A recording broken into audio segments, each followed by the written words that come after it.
Assalamualaikum warahmatullahi wabarakatuh. Alhamdulillah rabbil alamin wa asyhadu wassalam ala asyrafil anbiya wal mursalin wa ala alihi washabihi ajmain amma ba'du.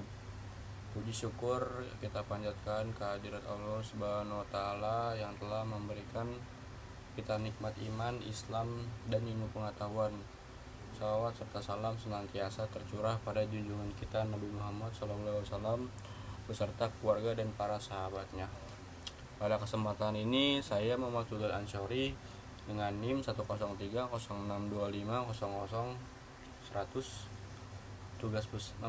saya akan mempresentasikan tugas besar UTS mata kuliah Pendidikan Agama Islam dengan studi kasus yang berjudul Dilema Krisis Identitas dan Makna Identifikasi Masalah. 4 masalah dalam narasi Farhan.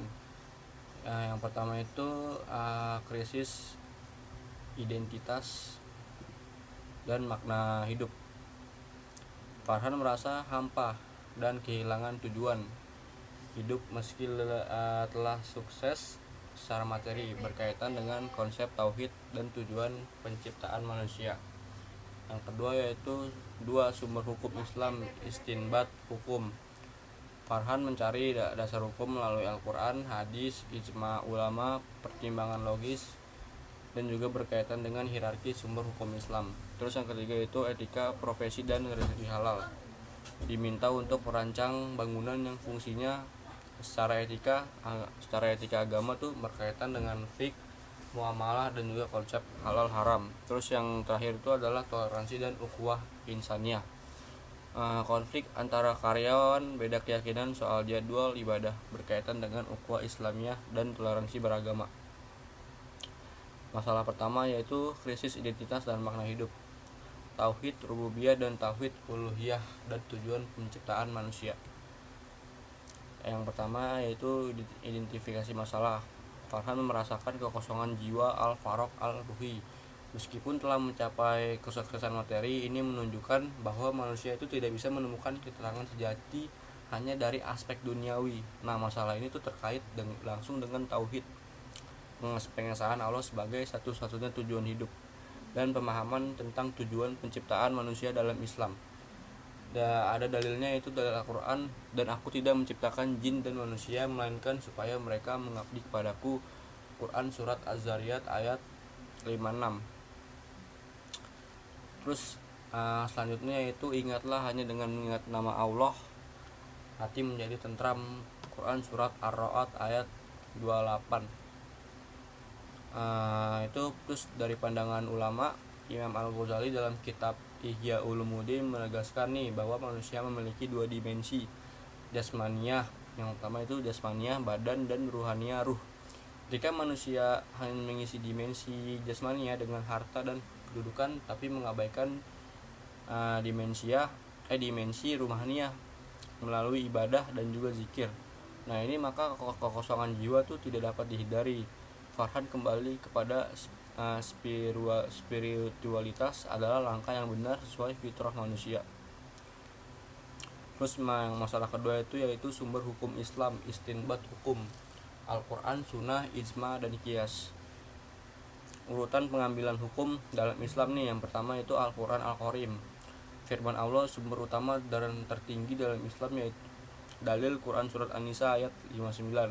Terus yang kedua itu selanjutnya sunnah atau hadis Rasulullah, ucapan, perbuatan, dan juga ketetapan Nabi. Hadis riwayat Ad-Daud, aku tinggalkan 2 hal, Al-Quran dan juga sunnahku.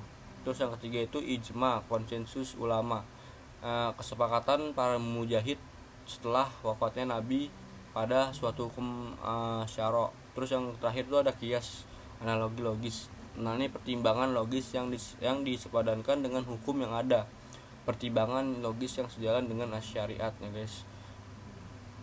Sumber hukum, analis, dan dalil. Identifikasi masalah. Nah, ketika Farhan mencari dasar hukum dengan urutan Al-Quran, hadis, dan ijma ulama, pertimbangan logis, ia sebenarnya sedang mempraktikkan metode istinbat hukum, yaitu pengambilan hukum yang sahih dalam Islam. Nah, ini proses ini tuh mencerminkan pemahaman bahwa setiap permasalahan hidup harus dikembalikan kepada sumber-sumber otoritatif Islam. Nah terus ini ada dalilnya nih guys. Dalilnya itu, wahai orang-orang yang beriman, taatilah Allah dan juga taatilah Rasulullah, yaitu Nabi Muhammad, dan ulil amri, pemegang kekuasaan di antara kamu. Quran surat An-Nisa ayat 59. Nah ada hadisnya nih guys. Rasulullah SAW tuh bersabda, aku tinggalkan untuk kalian dua perkara, kalian tidak akan tersesat dalam berpegang kepada Allah, pada keduanya, kitab Allah dan juga sunnah Nabi. Hadis riwayat Malik dalam Al-Muwatta. Terus yang masalah ketiga, etika profesi dan rezeki halal. Yaitu ada terdiri dari fikih muamalah, halal haram, dan juga ta'awun guys. Etika profesi, analisis dan dalilnya nih. Identifikasi masalah. Farhan tuh diminta merancang bangunan yang fungsinya meragukan secara etika agama. Ini adalah masalah fikih muamalah kontemporer. Apakah seorang muslim boleh turut serta meski hanya sebagai perancang teknis dalam sebuah proyek yang hasilnya itu digunakan untuk hal yang haram atau syubhat? Nah ini ada dalilnya nih. Dan janganlah kamu tolong menolong dalam berbuat dosa dan juga pelanggaran, bertakwalah kepada Allah. Quran surat Al-Maidah ayat 2. Dan juga ada hadis, ada Al-Baqarah ayat 172. Wahai orang-orang yang beriman, makanlah dari rezeki yang baik yang kami berikan kepadamu. Terus juga ada pandangan ulama dan hadis nih. Rasulullah bersabda nih, sesungguhnya yang halal itu jelas dan yang haram itu jelas, dan di antara keduanya terdapat perkara-perkara yang syubhat samar-samar. Quran surat Bukhari dan Muslim. Hadis riwayat Bukhari dan Muslim. Terus selanjutnya itu ada Imam An-Nawawi dalam Syarh Sahih Muslim menjelaskan tuh bahwa seseorang yang terlibat secara langsung dalam mewujudkan fasilitas kemaksiatan, maka ia turut menanggung dosa. Nah oleh karena itu nih, sikap Farhan yang menolak atau mempertimbangkan ulang proyek tersebut adalah manifestasi dari integritas seorang muslim yang mengutamakan kehalalan rezekinya. Terus yang masalah keempat nih terakhir, toleransi dan ukhuwah Islamiyah. Terdiri dari ukhuwah Islamiyah, toleransi beragama, dan juga keadilan. Yang pertama, identifikasi masalah dulu nih. Farhan tuh menghadapi dua dimensi konflik sekaligus. Yang pertama itu konflik horizontal antara karyawan muslim dan non muslim terkait penggunaan fasilitas kantor untuk ibadah. Dan yang kedua itu menjaga solidaritas sesama muslim tanpa menzalimi pihak lain. Nah ini tuh menguji kemampuan Farhan dalam mengintegrasikan nilai ukhuwah Islamiyah dengan prinsip toleransi atau tasamuh. Dalilnya yaitu untukmu agamaku dan untukku agamaku. Nah ini Quran surat Al-Kafirun ayat 6 ya guys. Terus Al-Hujurat ayat 13, wahai manusia, sungguh kami telah menciptakan kamu dari seseorang laki-laki dan juga seorang perempuan. Kemudian kami jadikan kamu berbangsa-bangsa dan bersuku-suku agar kamu saling mengenal. Dan juga ini ada hadisnya dan pandangan ulamanya. Rasulullah SAW bersabda, tidak termasuk golongan kami orang yang tidak menyayangi yang muda dan tidak menghormati yang tua. Hadis riwayat Abu Daud dan Tirmizi. Syekh Yusuf Al-Qaradawi dalam Fiqh Al-Qaliyat menegaskan bahwa Islam tuh mengajarkan ta'asyushi silmi, koeksistensi yang damai dengan non muslim dalam konteks sosial dan juga profesional. Solusi Farhan adalah membuat jadwal bergantian yang adil, menjunjung tinggi hak ibadah nih semua pihak tanpa menyampingkan ukhuwah Islamiyah antar sama muslim. Kesimpulannya nih, hikmah dari kisah Farhan. Yang pertama itu, ketenangan sejati hanya didapat melalui kedekatan kepada Allah. Materi itu bukan tujuan akhir melainkan sarana. Terus kedua itu, seorang muslim wajib merujuk Al-Quran, hadis, ijma, dan juga qiyas dalam menyelesaikan setiap persoalan